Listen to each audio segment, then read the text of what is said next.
Why unplug your PC power supply before installing RAM?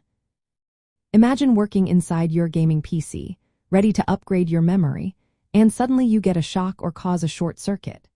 That's why unplugging your power supply before installing RAM is so important.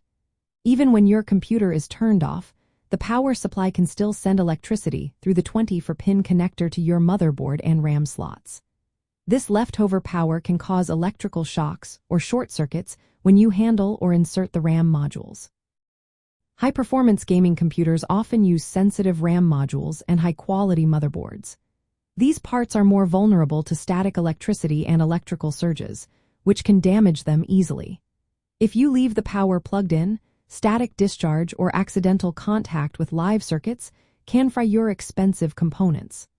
Also, installing RAM with power connected can make your system act unpredictably. You might find your computer won't boot properly or it crashes unexpectedly. Power supplies sometimes react badly if hardware is changed while powered on. You might hear strange noises or see the system fail to start. To avoid these issues, always shut down your PC first. Then, unplug the power cable from the power supply.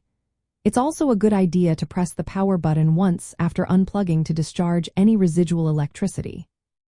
This simple step helps protect your motherboard, RAM, and other components from electrical damage. It's a quick safety measure that can save you from costly repairs or replacements later. When installing RAM, taking this precaution is a smart move. It keeps your gaming rig safe and ensures your hardware stays in top shape. Remember, safety first, especially when working with sensitive electronic parts. Unplugging your power supply is a small step that makes a big difference in protecting your investment.